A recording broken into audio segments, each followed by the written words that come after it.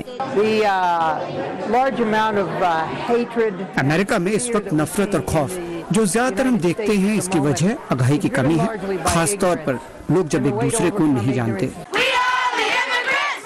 اگرچہ امریکہ میں ایک عشرہ قبل کے مقابلے میں نفرت کی بنیاد پر جرائم میں 20% کمی آ چکی ہے، لیکن ایف بی آئی کی سالانہ اعداد و شمار ظاہر کرتے ہیں کہ 2016 میں نفرت کے زمرے میں آنے والے 6121 واقعات ہوئے۔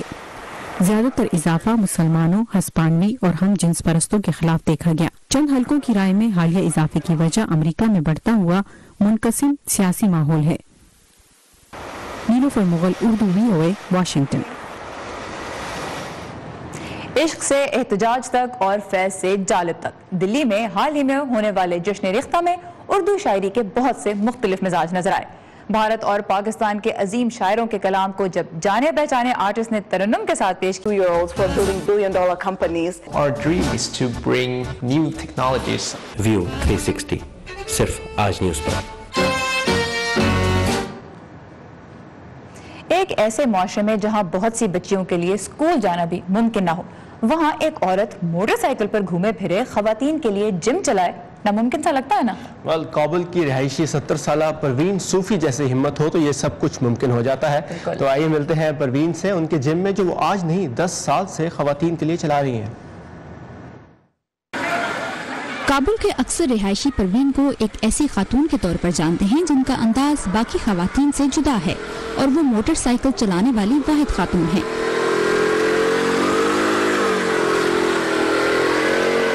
انہوں نے خواتین کے لیے اسپورٹس جم کی 10 سال پہلے بنیاد رکھی۔ وہ کئی خاندانوں کی حوصلہ افزائی کرتی آئی ہیں کہ وہ خواتین کو جم جانے اور جسمانی ورزش کرنے سے نہ روکیں۔ صحت مندی بہترین نعمت ہے، کس کے ورزش صحت بہت بڑی نعمت ہے۔ آپ ورزش سے اس نعمت کی حفاظت کرتے ہیں۔ جسمانی ورزش کسی عمر اور جنس تک محدود نہیں۔ جوان، بوڑھے، مرد اور خواتین کو صحت مند رہنے کے لیے ورزش کرنی چاہیے۔ ہمیشہ شکر گزار باشیں۔ افغان معاشرے میں جہاں روایات کو اب بھی فوقیت دی جاتی ہے، خواتین کا کھیلوں میں حصہ لینا اب بھی ممنوع ہے۔ پروین کا کہنا ہے کہ وہ کئی سالوں سے اس مسئلے کے حل کے لیے لڑ رہی ہیں۔ افغانستان میں تشدد اور جنگ کے ماحول نے پروین کے جم میں آنے والی خواتین کی تعداد 200 سے کم کر کے 100 کر دی ہے۔ کئی خواتین چاہے وہ شہر کے کسی بھی کونے سے آئیں، دھماکوں سے خوفزدہ ہیں۔ خدا نہ خواستہ بم دھماکے کی صورت میں انہیں زخمی ہونے اور مرنے کا ڈر ہے۔ پروین کے جم میں آنے والی کئی خواتین خوش ہیں کہ انہیں یہ سہولت حاصل ہے۔ ہر انسان، ہر خواہر، ہر برادر بیت، تمام انسانوں، مرد اور خواتین کو اپنی صحت کا خیال رکھنا چاہیے۔ بہت سی افغان خواتین جو 40 سال کی ہو جاتی ہیں وہ گھر میں رہنے کو فوقیت دیتی ہیں اور غیر صحت مند خوراک کھاتی ہیں، جو ان کی صحت کو بے حد متاثر کرتا ہے، لیکن جم آنے سے ہم خود کو صحت مند اور چست محسوس کر سکتے ہیں۔ صحت ما خوب میباشه۔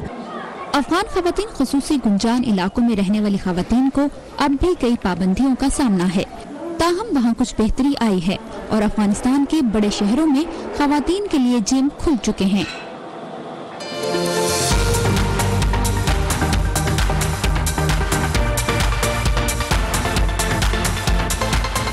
اب بات ہو جائے کچھ ہالی ووڈ کی۔ آسکر ایوارڈز میں غیر ملکی زبان کی بہترین فلم کی دوڑ میں پاکستان اور بھارت کی فلمیں جگہ نہیں بنا پائیں۔ اس کیٹیگری میں 92 فلموں کے درمیان انفیکٹ 15 دسمبر یعنی آج کے دن ریلیز ہوئی ہے، اور کل رات سے بہت سے لوگ سینماز کے باہر لمبی قطاروں میں کھڑے تھے تاکہ وہ سٹار وارز سیریز کی یہ 8ویں پیشکش دیکھ سکیں، اور یہ تو ریلیز ابھی ہوئی ہے، 9ویں پیشکش پہ آلریڈی کام شروع ہو چکا ہے۔ سٹار وارز کے فینز جو ہیں وہ ڈیفینیٹلی اس کو فالو کر رہے ہوں گے۔ اور آسکر کی بات ہوئی تو پاکستان کی طرف سے 7 فلم اس دفعہ آسکر کے لیے بھیجی گئی تھی، لیکن وہ اپنی جگہ نہیں بنا پائی، جبکہ انڈیا سے فلم تھی نیوٹن۔ تو یہ دونوں فلمیں جو ہے جو 9 فلمیں چوز کی گئی ہیں فائنل کے لیے، ان میں جگہ نہیں بنا پائی، اور ابھی ان 9 فلموں کو بھی مزید شارٹ لسٹ کیا جائے گا، ان میں سے 5 منتخب کی جائیں گی جنہیں 4 مارچ کو اناؤنس کیا جائے گا دنیا بھر کے سامنے، اور پھر پتہ لگے گا کہ ان میں سے